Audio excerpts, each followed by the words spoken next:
नमस्कार, यूएसएन के इस विशेष कार्यक्रम में आप सभी का स्वागत है। मैं हूं आपका होस्ट एनवी शर्मा।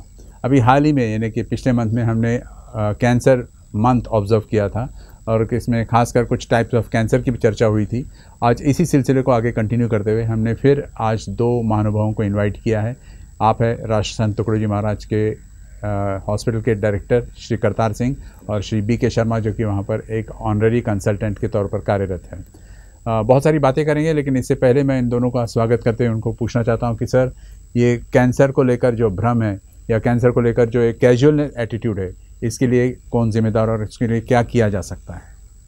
कैंसर के लिए जो लोगों में जागरूकता नहीं है, उसके लिए सरकारी तौर पे अस्पताल में डॉक्टरों के द्वारा और समाज से भी लोगों के द्वारा इसकी जागरूकता फैलाना चाहिए।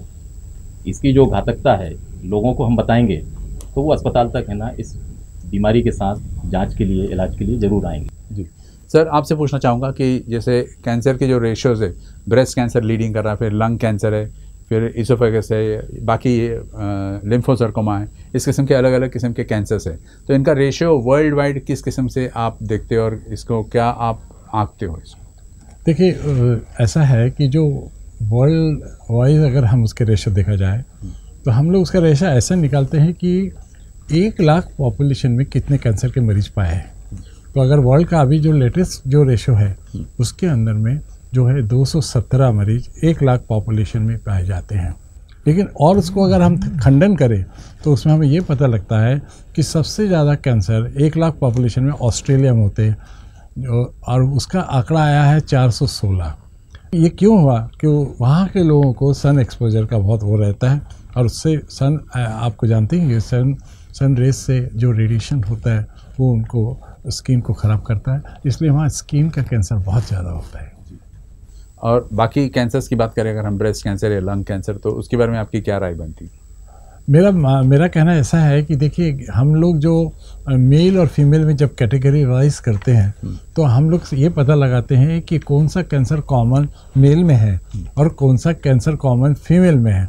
तो मेल के अंदर जो सबसे बड़ा जो कारण है, और आज ये देखा गया है कि इंडिया के अंदर देखा गया है खास करके, कि ये पता लगा है कि सबसे ज़्यादा मुख का कैंसर, ओरल कैंसर, और वो हमारे रिकॉर्ड के अनुसार HBCR जो हमारा हॉस्पिटल बेस्ड कैंसर रजिस्ट्री है उसके अनुसार कम से कम 45 से 48% मुंह के कैंसर है जी। ये बात मेल की बात है, लेकिन वहाँ भी नंबर लगता है फीमेल का।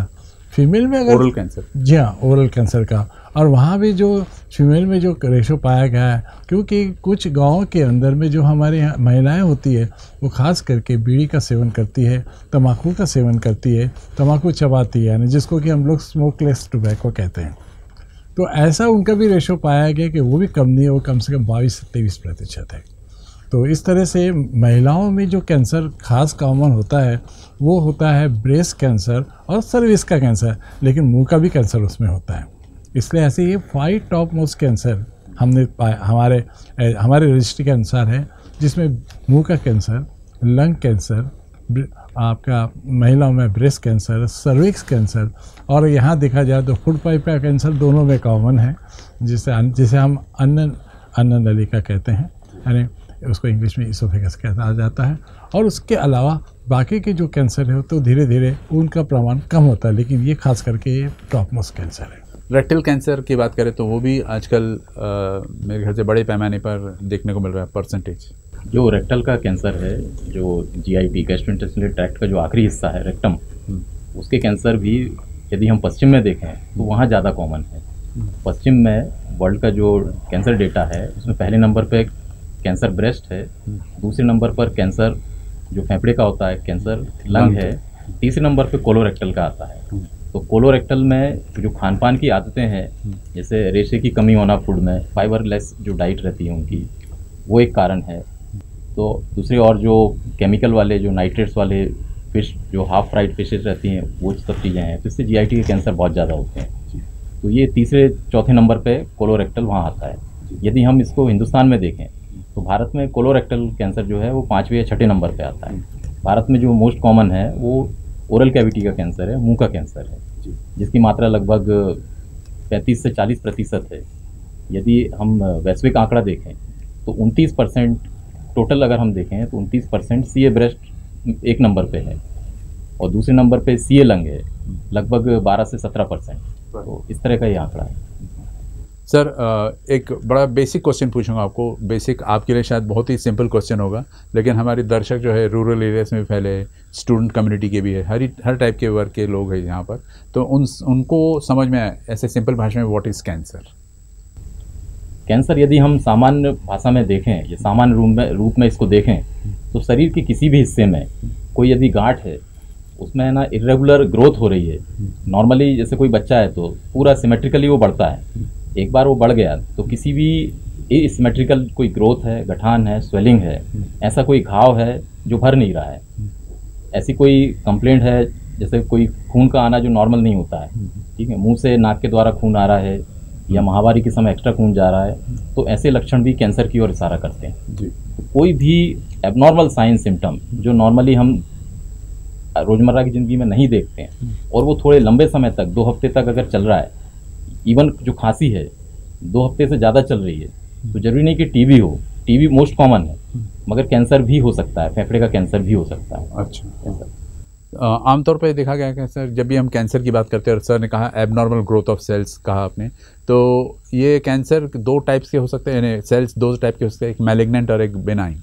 तो इसमें आप कैसे अंतर करते हो कि ये बेनाइन है, ये मैलिग्नेंट है? देखिए ऐसा है कि दोनों को हम एक ट्यूमर का रूप ही देते हैं। हमारी भाषा में इसको ट्यूमर कहा जाता है कि जो 2 में डिवाइड होता है कि बेनाइन और मैलिग्नेंट।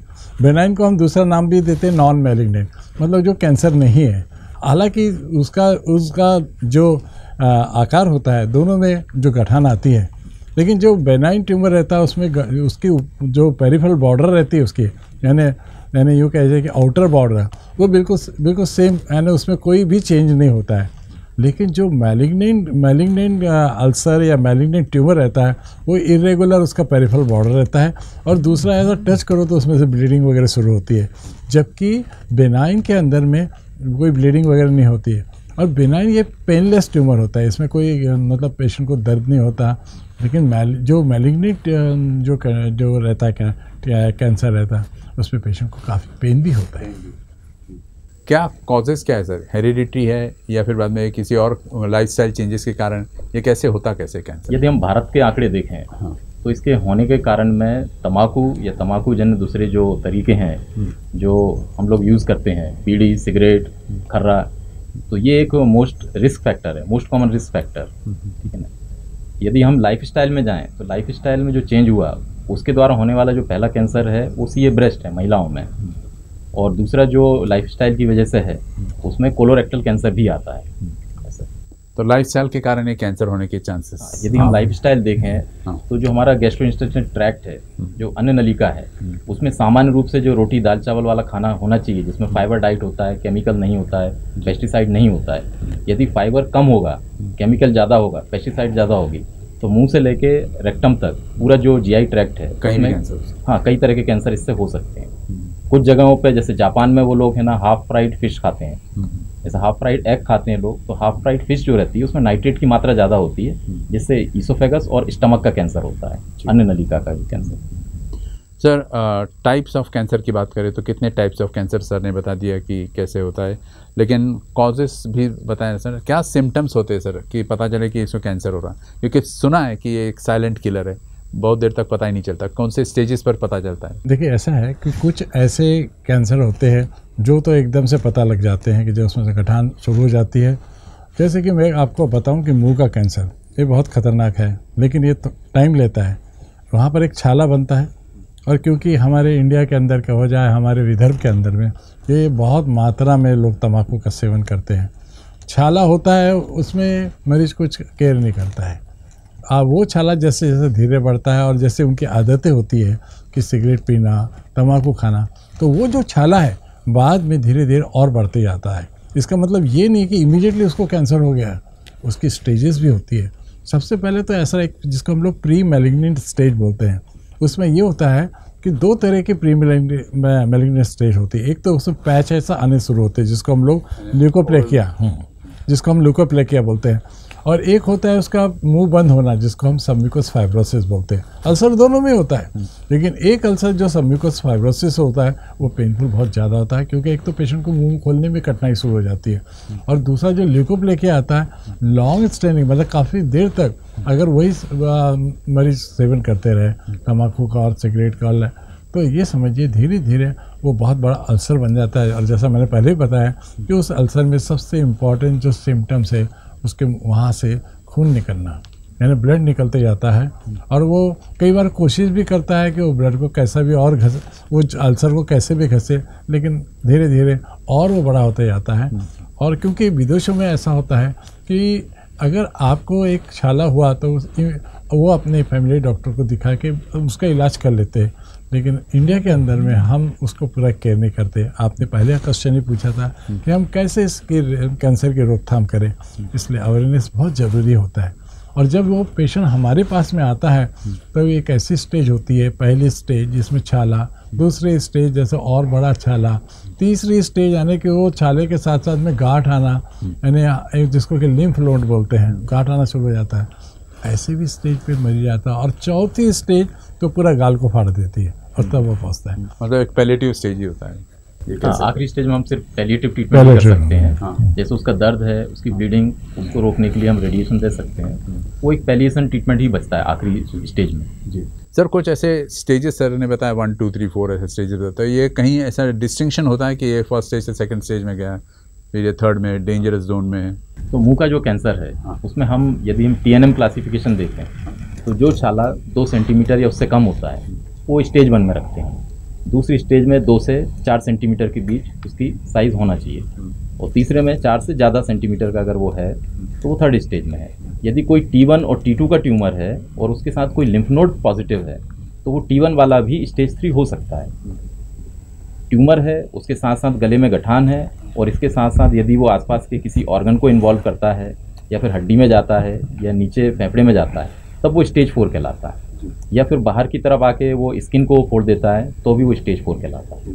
कौन से स्टेज पर हम बोल सकते हैं कि सेफ है पेशेंट, और कहाँ कौन से स्टेज से बोल सकते हैं कि ये हाथ से निकल गया? स्टेज 1 और स्टेज 2 में थोड़ा सेफ है, जिसमें हम ना अच्छे ढंग से उसकी सर्जरी के द्वारा बीमारी को निकाल सकते हैं, और प्रिकॉशन के रूप में गले में जो लिम्फ नोड्स हैं उनको भी निकाल सकते हैं। तो इस तरह से ये स्टेज 1 स्टेज 2 जो है T1 और T2, इसमें काफ़ी आसानी से हम उस पर ना विजय प्राप्त कर सकते हैं। इससे पहले कि हम आगे बढ़े, एक सवाल सिंपल सा पूछना चाहता हूँ कि खासकर महिलाओं में जो ब्रेस्ट कैंसर की बात करते हैं हम, तो इसमें एक ऐसा स्टेज आता है कि मैस्टेक्टोमी, जिस मतलब ब्रेस्ट रिमूवल, तो ये कब तय होता है कि अब ये ब्रेस्ट रिमूव करना ज़रूरी हो जाता है? ब्रेस्ट में भी TNM क्लासिफिकेशन है। यदि कोई ट्यूमर 2 सेंटीमीटर से नीचे है, फिर उसके बाद 2 और 4 के बीच में है, ठीक है, और फिर 4 से ऊपर है, फिर लिम्फ नोड इन्वॉल्व है, ठीक है, तो जब तक स्किन इन्वॉल्व नहीं है, अंडरलाइंग उसका चेस्ट वॉल इन्वॉल्व नहीं है, तब तक हम उसे ऑपरेट कर सकते हैं, और चेस्ट वॉल से फिक्स नहीं होना चाहिए। बाजू में जो गठान है वो मोबाइल होना चाहिए, वो भी फिक्स नहीं होना चाहिए। तो ऐसे स्टेज में हम ब्रेस्ट के गठान निकाल सकते हैं।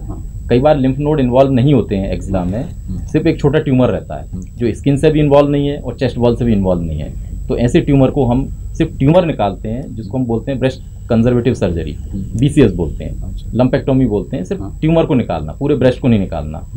अगर कोई ट्यूमर बड़ा है, 3 सेंटीमीटर से ज़्यादा बड़ा है, स्किन लगता है कि इन्वॉल्व हो रही है, चेस्ट वॉल में भी डाउट है, तो फिर अब पूरे ब्रेस्ट को स्किन सहित निकाला जाता है। स्प्रेड होने की बात कही सर आपने, तो कहीं भी बॉडी में स्प्रेड हो सकता है फ्रॉम वन पार्ट? बिल्कुल हो सकता है। ये ब्लड के द्वारा, जो ब्लड वेसल्स हैं उसके द्वारा फैलता है, लिम्फेटिक्स हैं उसके द्वारा बाजू की गठानों में, गले के पास की गठानों में फैलता है।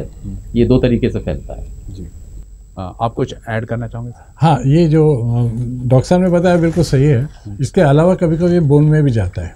अच्छा, बोन में भी जाता है, और कभी कभी तो यह हालत हो जाती है कि इसका असर ब्रेन में भी जाता है। यानी ये लिम्फेटिक्स जिसको हम बोलते हैं, गांठें आना, बोन में जाना, जैसे बोन सेकेंडरीज हम लोग बोलते हैं उसको, सेकेंडरी मेटास्टेसिस, मतलब जहाँ डिपॉजिट होता है। तो ये बोन में भी डिपॉजिट होता है, ब्रेन में भी जाके डिपॉजिट होता है। तो ये जैसे खास करके CA लंग हुआ, इसके बहुत कॉम्प्लिकेशंस होते हैं। और जो ओरल कैविटी के जो कैंसर होते हैं उनको थोड़ा टाइम ज़रूर लगता है, वो इजीली रिसेक्टेबल भी होते हैं। और लेकिन ब्रेस्ट हुआ, लंग हुआ, ये कैंसर बहुत खतरनाक होते हैं, जिसके असर पूरे होल बॉडी में जाता है। हम डायग्नोसिस की बात करते हैं सर, तो स्क्रीनिंग है, बायोप्सी है, तो इनमें से जो मॉडर्न टेक्नोलॉजी के आधार पर आप लोग डायग्नोसिस करते हो उसके बारे में हमारे दर्शकों को ज़रूर बताइए सर। जिन महिलाओं को लगता है कि उनके ब्रेस्ट में कोई गठान है जिसमें दर्द नहीं होता है, महीने के समय कई बार ब्रेस्ट में बदलाव आता है, मगर महीना निकलने के बाद अगर वो गठान है जिसमें दर्द नहीं हो रहा है और हाथ को वो गठान लग रही है, तो वो दो तरह से स्क्रीनिंग या जांच करवा सकते हैं। एक तो मेमोग्राफी के द्वारा जो रेडियोलॉजी का सब्जेक्ट है, दूसरा सर्जन को डायरेक्ट जाके दिखाना कि भाई ये गठान है, ऐसा लग रहा है, आप देख के बताइए। तो वो उसका ब्रेस्ट एग्जामिनेशन, सर्जिकल जो एक कंसल्टेशन है वो कर सकते हैं। इन दोनों तरीके से हम जांच कर सकते हैं। यदि मेमोग्राफी में कोई गठान है वो डाउटफुल आती है तो उसका हम FNAC के द्वारा या बायोप्सी के द्वारा उसको प्रूव कर सकते हैं। तो यदि सर्जन के पास हम जांच के लिए जाते हैं, वो बोलता है कि गठान में कैंसर हो सकता है, तो वो उसकी सोनोग्राफी करके पिन पॉइंट करके उस ट्यूमर से एक FNAC या कोर कट बायोप्सी निकाल के भी हम उसका है ना निदान कर सकते हैं कि कैंसर है या नहीं। मतलब ये क्लिनिकल टेस्ट हुआ, ऐसा आप कह सकते हैं। जी। इसके अलावा अगर कुछ होते हैं कि जिसको इमेजिंग टेक्निक्स बोलते हैं, जैसे कि सर ने आपको बताया कि हम लोग उसको FNAC करके जांच करते हैं, पता लगाते हैं। इमेजिंग टेक्निक का मतलब ये होता है कि हम एक्सरे करके उसका पता लगाएं।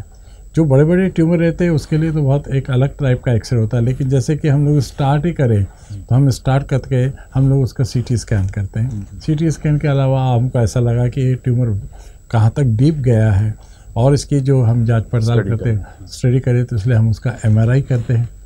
और आजकल और एक नया ट्रीटमेंट है जिसका नाम है पेट में और भी सूक्ष्म से सूक्ष्म चीज़ें। क्या होता है पेट के अंदर में ये एक अलग तरह की एक टेक्निक होती है। इस टेक्निक के द्वारा, जैसे कि CT स्कैन है, CT स्कैन में हमने उसको कंप्यूटराइज की तरह से अपन ने उसको उसके एक्सेस किया। पेट में पेट्रास्टॉन रहता है, I think it's a scan में दो हिस्से हैं, दो मशीन होती हैं। एक CT स्कैन होता है और दूसरा जो PET है, पॉजिट्रॉन एमिशन टोमोग्राफी जो है, तो इसके लिए हम एक रेडियो एक्टिव सोर्स इंजेक्शन के द्वारा शरीर में डालते हैं। तो ये जो रेडियो एक्टिव आइसोटोप है ये कैंसर वाले सेल से जाके चिपक जाता है और वहाँ जिस जगह भी पहुँचेगा रेडिएशन पूरे समय देना है उसको। तो PET मशीन के द्वारा हम पिन पॉइंट करते हैं कि ये किस जगह पे किन टिश्यू में जाके चिपक गया है, तो उसकी जानकारी हमको CT स्कैन के ऊपर मिलती है। तो PET स्कैन जो है, CT स्कैन और रेडियो एक्टिव आइसोटोप के द्वारा जो इमेज आ रही है, दोनों को फ्यूज़ करके हम ये देखते हैं कि शरीर के किस हिस्से में एक्टिविटी ज़्यादा दिख रही है, क्योंकि जो कैंसर सेल हैं वही इसकी एक्टिविटी को मतलब एब्जॉर्ब कर लेते हैं। नॉर्मल टिश्यू अपनी इसमें कोई एक्टिविटी नहीं दिखाता है। तो ये जो हॉटस्पॉट है एबनॉर्मल सेल्स में हाँ, एबनॉर्मल सेल में भी मैलिग्नेंट सेल्स, हाँ, वो इस एक्टिविटी को एब्जॉर्ब करते हैं और दिखाते हैं। तो इस तरह से हम जानकारी ले सकते हैं कि ब्रेस्ट के अलावा ये शरीर के किस हिस्से में गया है, ब्रेन में है क्या, बोन में है, लंग्स में है क्या, बोन में है क्या, लीवर में, इसमें बहुत काफ़ी क्लियर रहता है। जब हम डायग्नोसिस की बात करते हैं सर, तो एक टर्म अक्सर यूज में आता है हिस्टोपैथोलॉजी। तो ये एग्जैक्टली क्या होता है? कोई एनीबॉडी को हिस्टोपैथोलॉजी का मतलब ऐसा है कि एक प्रकार का पैथोलॉजिकल टेस्ट है जिसको कि हम लोग बायोप्सी पहले ली जाती है पेशेंट की, उसके बाद में वो पैथोलॉजिस्ट उसको बाकायदा उसको स्टेनिंग करता है, स्लाइड बनाता है उसकी, और वो स्लाइड को फिर माइक्रोस्कोप में देखा जाता है। जब हम माइक्रोस्कोप में देख के फिर डिफरेंट टाइप के ट्यूमर्स देखे जाते हैं कि इसे स्क्वेमस सेल कार्सिनोमा है या इसको कोई ग्लैंड का ट्यूमर है या कोई ऐसा ट्यूमर जो है जो कि जैसे जिसको हम लोग सार्कोमा बोलते हैं। तो अलग अलग प्रकार के ट्यूमर उस बायोप्सी के में से जब पैथोलॉजिस्ट देखता है तो वो डायग्नोसिस करता है कि इसको स्क्वेमस सेल है या स्क्वेमस सेल कार्सिनोमा का मतलब ये होता है कि स्किन से निकला हुआ ट्यूमर, और एडिनोकार्सिनोमा का मतलब होता है कि उसकी जो ग्लैंड्स होती है उसका ट्यूमर। फिर बोनी ट्यूमर भी रहते हैं जिसको ऑस्टियोसार्कोमा बोलते हैं, जिसको ऑस्टियो का मतलब होता है बोन। तो ऐसे डिफरेंट टाइप्स के बायोप्सी करने के बाद उसका निदान जो है हिस्टोपैथोलॉजी के जरिए किया जाता है। इमेजिंग एग्जैक्टली क्या होता है सर, और उसको कैसे फायदे में ला सकते हैं हम? इमेज का मतलब कोई भी छाया चित्र है कि शरीर के किसी हिस्से को यदि हम एक्सरे के द्वारा, सोनोग्राफी के द्वारा, CT स्कैन, MRI स्कैन या PET स्कैन के द्वारा हम देखते हैं। पहले TB का जो निदान होता था वो एक्सरे चेस्ट का करते थे हम, छाती का एक्सरे लेके हम ये अंदाज लगाते थे कि इसको TB हो सकती है। आज यदि हम है ना CT स्कैन या MRI करते हैं, ये ब्रेस्ट के केस में, तो छाती में अगर मान लीजिए वो ट्यूमर फैला है या पेट में फैला है या लीवर में है या ब्रेन में है, तो इस CT MRI से उस जगह पे एबनॉर्मल ग्रोथ, एबनॉर्मल स्वेलिंग दिख सकती है। ये इमेजिंग टेक्निक है। तो इससे हम मेटास्टेसिस या बीमारी के फैलने को देख सकते हैं। ये कितना एडवांस है सर कि काफ़ी समय से चला आ रहा है? टेक्निक्स धीरे धीरे डेवलप हो रही हैं। 90 से 2000 के बीच में सीटी स्कैन का दौर था। 2000 के बाद एमआरआई ने डोमिनेट किया। एमआरआई के बाद पेट स्कैन आया है जो और ज़्यादा बेहतर इमेजेस और बहुत अच्छी जानकारी देता है और शरीर पे ज़्यादा रेडिएशन का दुष्प्रभाव भी नहीं होता है। सीटी स्कैन यदि हम पूरे शरीर का करेंगे तो उसमें रेडिएशन कम मात्रा में होता है मगर पूरे शरीर पे होता है। पेट स्कैन में बहुत कम मात्रा में रेडिएशन शरीर को होता है। तो इस तरह से देखा जाए तो जो टॉप मोस्ट डायग्नोस्टिक फैसिलिटी है रेडियोलॉजी में वो पेट स्कैन। तो एक्सेसिव एक्सपोजर भी डेंजरस है आप मानते हैं सर? बिल्कुल, हाँ जी। तो अंडर गाइडेंस ऑफ डॉक्टर यदि हम कोई भी इमेजिंग मशीन के द्वारा एक्सरे जो सबसे पुराना तरीका था, सादा एक्सरे जो होता था, 2D एक्सरे जो होते थे, उसमें सबसे ज़्यादा रेडिएशन शरीर में मिलता था। जी आपने बड़े सुंदर तरीके से डायग्नोसिस सिम्टम्स वगैरह सब बताया। अब एक इम्पॉर्टेंट पॉइंट पर आते हैं वो है ट्रीटमेंट। तो इसके लिए किस टाइप के ट्रीटमेंट्स अवेलेबल है सर? देखिए ऐसा है कि जहाँ तक सवाल ट्रीटमेंट का है उसको हमने एक परिभाषा दी है। परिभाषा दी है कि भाई जो चीज़ सामने दिख रही है उसको निकाल के फेंक दो, काट के निकाल दो, जिसको सर्जरी कहते हैं। एक दूसरी परिभाषा ये है कि भाई इसको तो बर्न कर दो, जला दो, जिसको हम रेडियोथेरेपी बोलते हैं। तीसरी उसकी परिभाषा ये है अरे भाई इसको गला दो, यानी कीमोथेरेपी बोलते हैं। तो यानी सर्जरी, रेडियोथेरेपी, कीमोथेरेपी, ये 3 इम्पॉर्टेंट मतलब यानी ट्रीटमेंट है जो कि हम लोग मतलब हमारे यहाँ के चिकित्सक और जो उसके ज्ञान जो उसके स्पेशलिस्ट है डिसाइड करते हैं। जैसे अब ब्लड कैंसर है तो ब्लड कैंसर की सर्जरी होना पॉसिबल ही नहीं है, तो कीमोथेरेपी से उसका इलाज किया जाता है। जैसे हॉजकिन्स डिजीज़ है, हॉजकिन्स डिजीज़ में हम लोग ट्रीटमेंट 3 प्रकार के दे रहे हैं। गांठें हैं जिसको, उसके लिए कई लोग उसका बायोप्सी करके उसका डायग्नोसिस भी करके उन लोगों कई लोग रेडिएशन भी देते हैं और कीमोथेरेपी देते हैं। तो ये 3 प्रकार के हैं। लेकिन आज और एक नया ट्रीटमेंट शुरू हुआ जिसको कि इम्यूनोथेरेपी बोलते हैं। वो भी एक प्रकार का जैसा कीमो है वैसे ही किया जाता है, लेकिन उसका रास्ता कुछ अलग है। क्या एग्जैक्टली क्या होता है? इम्यूनोथेरेपी कैसे होता है? इम्यूनोथेरेपी में जो शरीर के कैंसर सेल है हम ऐसे केमिकल बॉडी में इंजेक्ट करते हैं जिनको अंदर जाके ये देखना होता है कि कैंसर सेल कौन सा है। तो कैंसर सेल के बाहर जो रिसेप्टर होते हैं उसको पता लगा के वो मॉलिक्यूल कैंसर सेल पे जाके ही चिपकता है। अच्छा। और अपने साथ जो केमिकल लेके जाता है वो उसके रिसेप्टर वाले सेल पे जाके फिर इंटरनल जो डैमेज करना है सिर्फ कैंसर सेल में डैमेज प्रोड्यूस करता है। मगर इस टेक्निक में कुछ नॉर्मल सेल्स हैं वो भी इसमें है ना नुकसान होता है उनको भी। मगर इम्यूनोथेरेपी अभी जो कीमोथेरेपी वाली ब्रांच है उसमें मोस्ट इवॉल्व्ड ट्रीटमेंट टेक्निक मानी जा रही है, मगर उसके साइड इफ़ेक्ट हैं। साइड इफ़ेक्ट के बगैर कोई भी ट्रीटमेंट इस समय उपलब्ध नहीं है। जैसे कैंसर सर्जरी जो है वो स्टेज 1 स्टेज 2 में करना चाहिए। कीमोथेरेपी है वो यदि रेडिकल करते हैं तो भी वो स्टेज 1 स्टेज 2 में करते हैं। और जो रेडिएशन है वो रेडिकल भी होता है और किसी ट्रीटमेंट के बाद हम जो करते हैं वो एडजुवेंट के रूप में भी करते हैं।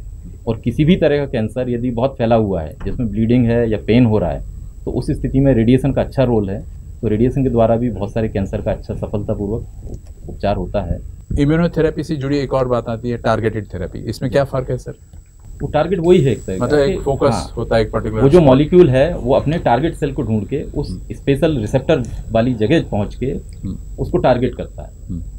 एक बार वो रिसेप्टर पे जाके लग गया फिर मॉलिक्यूल उस सेल के अंदर जाके जो नुकसान पहुंचाना है वो करता है। दूसरा ये रहता है कि टारगेट पे जाके उससे होने वाले जो आगे के जो चैनल हैं जिससे सेल मल्टीपल चैनल्स के बाद आगे बढ़ता है, उसके इंटरनल चेंजेस के लिए वो चैनल की जरूरत है, वो चैनल ब्लॉक करते हैं। ऐसा यदि सेल डिवाइड हो रहा है और सेल डिवीजन के समय कोई ऐसे चैनल को हम ब्लॉक कर दें तो सेल डिवाइड ही नहीं होगा। तो इसमें ज़्यादा संभावना ये है कि जो तेज़ी से ग्रो कर रहा है जिसमें ज़्यादा सेल डिवीजन है वो कैंसर सेल में सेल डिवीजन ज़्यादा है। नॉर्मल सेल्स तो अपने स्वाभाविक रूप से धीरे धीरे बढ़ रहे होते हैं। तो जो कैंसर सेल की ग्रोथ है वो ऐसी जगह जाके टारगेट करते हैं और वो सेल डिवाइड नहीं होता और सेल खत्म हो जाता है।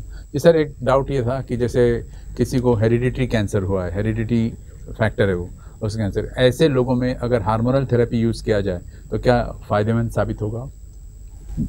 पहले तो हम ये देखेंगे कि हेरिडिटरी वाला कौन सा ट्यूमर है, कौन सा ट्यूमर के ऊपर। पहले से सीए ब्रेस्ट को अगर हम लें तो सीए ब्रेस्ट जो है वो पहला जो फर्स्ट रिलेटिव्स जो रहते हैं, फर्स्ट डिग्री रिलेटिव, यदि कोई एक सीए ब्रेस्ट की महिला है तो उसकी बेटी, उसकी माँ और उसकी बहन, इन 3 को कैंसर होने की संभावना ज़्यादा है।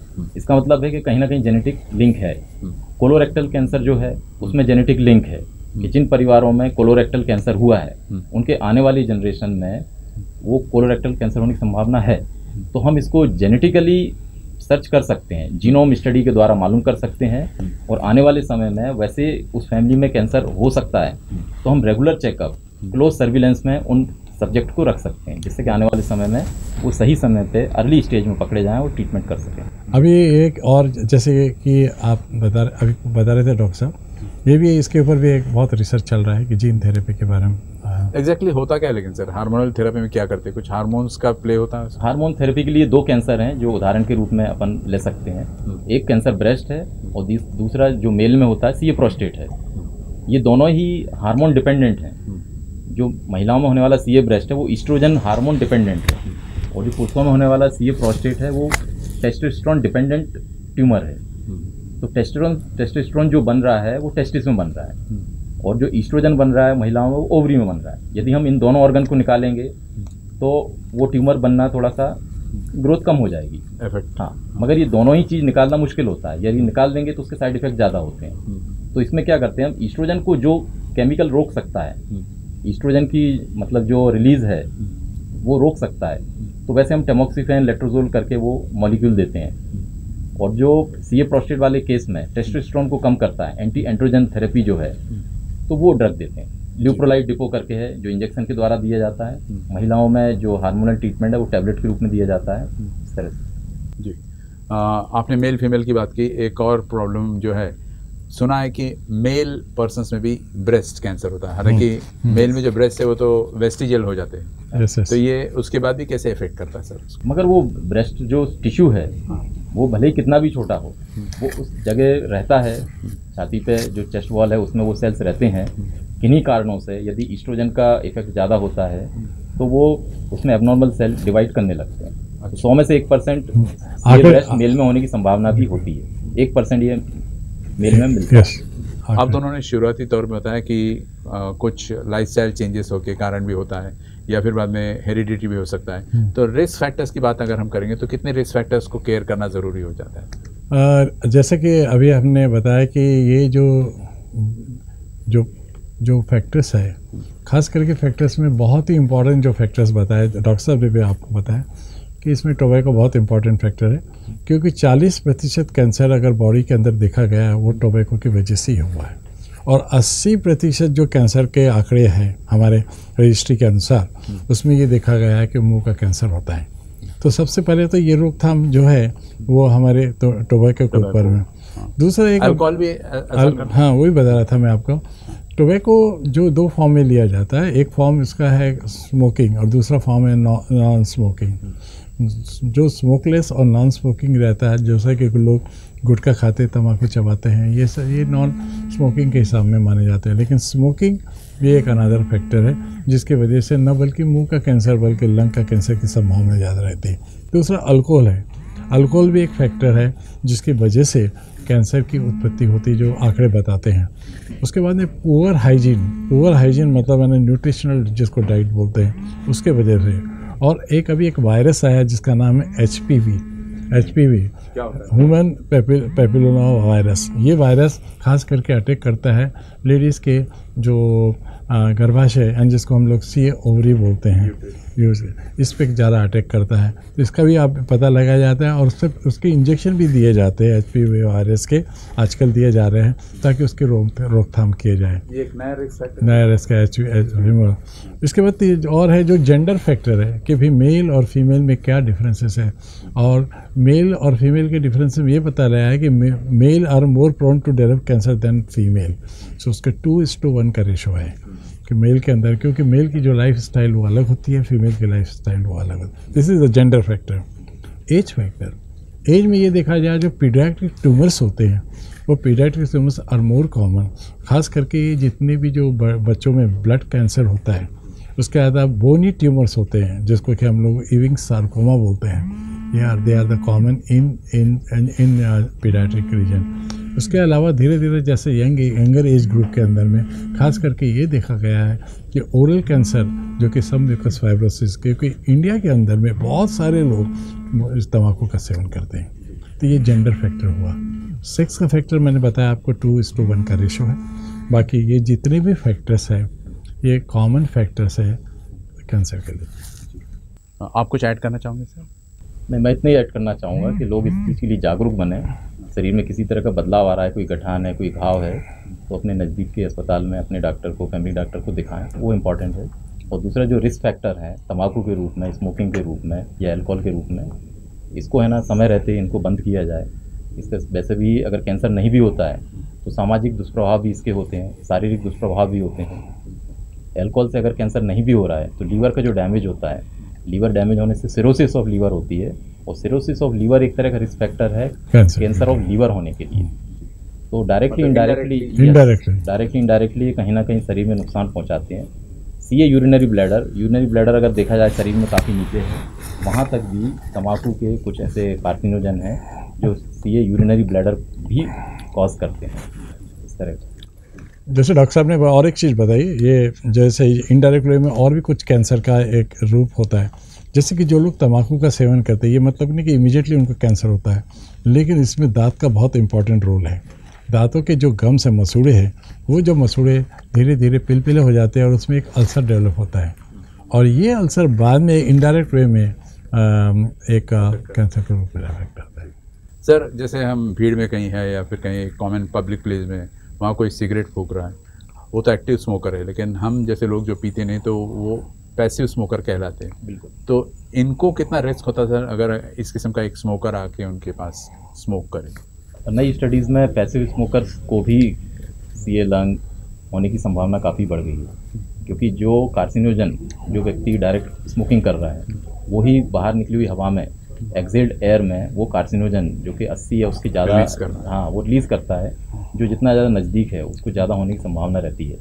एकदम एक्यूरेट आंकड़े नहीं बोल सकते, मगर फिर भी जो पैसिव स्मोकर हैं, जो बहुत ही उसके आसपास वाले एरिया में रहते हैं एक्टिव स्मोकर के, कैंसर होने की संभावना काफ़ी बढ़ जाती है, क्योंकि वो पूरा इनहेल कर रहा है। They are called as inhaler, यानी आपने छोड़ा, धुआं छोड़ा और उन्होंने उसको लिया, इनहेल किया, सो वो इनहेलर कहलाते हैं। और स्मोकर्स भी एट रिस्क हैं, इसलिए वो रिस्क फैक्टर। पुअर डाइट भी एक फैक्टर हो सकता है, मैंने बताया था आपको, न्यूट्रिशनल डाइट इसके साथ ही हो सकता है। पुअर डाइट से इनडायरेक्टली होने की संभावना है। पुअर डाइट होगी, इम्यूनिटी कम होगी, कम इम्यूनिटी होगी तो कोई ना कोई वायरस या किसी और रूप में शरीर पे अफेक्ट होगा और वो कैंसर हो सकता है। आजकल सर लेडीज़ यानी यंग कॉलेज गर्ल्स भी अगर आजकल स्मोकिंग, हुक्का पार्लर में जाके बैठती है या अल्कोहल कंजम्पशन होता है जो पहले नहीं हुआ करता था महिलाओं में, तो इससे इनके रिप्रोडक्टिव ऑर्गन्स पर कोई फ़र्क पड़ता है? जरूर फ़र्क पड़ता है, बिल्कुल फ़र्क पड़ता है।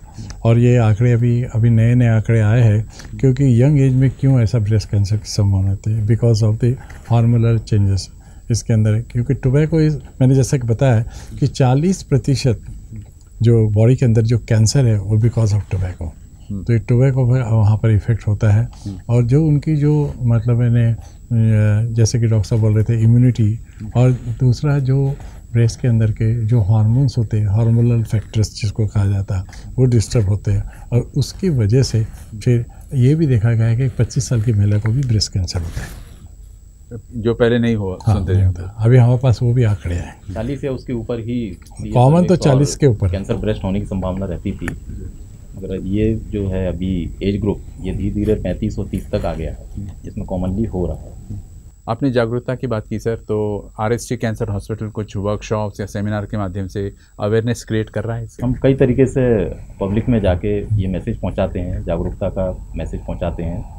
हॉस्पिटल में हमारे जितने भी कंसल्टेंट हैं, कैंसर स्पेशलिस्ट हैं, हमारे पास एक डायग्नोस्टिक वैन है जिसमें ओरल कैविटी, सीए ब्रेस्ट और सर्विक्स की स्क्रीनिंग की जाती है। हम ऑन द स्पॉट जाके, कोई पीएचसी है, पब्लिक हेल्थ सेंटर है, या कोई एनजीओ ने कोई कैंप किया है, तो वहाँ जाके हम स्क्रीन करते हैं। साथ ही साथ ये मैसेज भी रहता है हमारी जो बस है उसके ऊपर मैसेज के रूप में कई चीज़ें लिखी हुई हैं। हमारे डॉक्टर और जो आरएमओ नर्स जाते हैं वो भी बरवली उस एरिया के लोगों को एक छोटा सा लेक्चर आयोजित करते हैं। कैंसर में क्या लक्षण होते हैं, क्या नहीं करना चाहिए, किस तरह से बचाव हो सकता है, यदि एक बार हो गया है तो उसका निदान कैसे करना, उपचार कैसे करना है। और कैंसर अगर मान लीजिए, जैसे लोगों में एक मान्यता है बहुत महंगा इलाज होता है, तो ये इलाज राजसंत तुकड़ोजी महाराज कैंसर हॉस्पिटल में काफ़ी लोगों को जो बीपीएल कैटेगरी में हैं, ऑरेंज कार्ड धारक हैं, उनका फ्री ट्रीटमेंट किया जाता है। जी सर, ये सुन के अच्छा लगा कि आप प्रैक्टिकली फील्ड पे जाके लोगों को अवेयरनेस कराते हो, क्योंकि अक्सर ऐसे जो ऑर्गेनाइजेशंस होते हैं NGOs वगैरह ये सेमिनार्स और कॉन्फ्रेंसेस में किसी 5 स्टार होटल में निपटा लेते हैं और फिर बाद में ऑन पेपर आ जाता है कि इन्होंने कंडक्ट किया, लेकिन आप लोग प्रैक्टिकली ग्राउंड में जाके वहाँ पर ये सब ट्रीटमेंट दे रहे हो। इसके अलावा हम लोग CME भी करते हैं। अभी जैसे कि पिछले महीने हमने ब्रेस्ट कैंसर अवेयरनेस मंथ पूरा मंथ बनाया, जिसमें हमने महिलाओं का फ्री ट्रीटमेंट, उनकी डायग्नोसिस किया।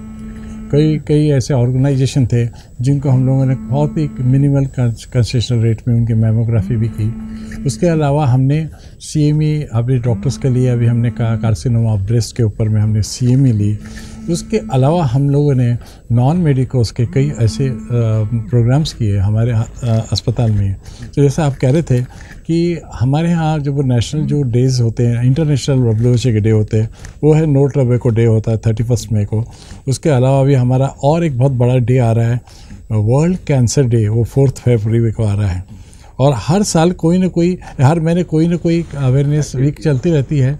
जैसे कि अभी लंग की एक्टिविटी है, अभी कैंसर अवेयरनेस वीक आ रहा है, प्रोस्टेट का आ रहा है। तो ऐसा करके हम लोग सबको उनको जानकारी भी देते रहते हैं कि मास मीडिया पे, क्योंकि ये जो वर्ल्ड कैंसर डे है, नो टोबैको डे है, इसमें हम डिफरेंट ऑर्गेनाइजेशन को मिलाते हैं। जैसे IMA हमारा है, जैसे कि रोटरी है, जैसे कि लॉयंस क्लब है, जैसे और पैरामेडिकल कॉलेजेस है।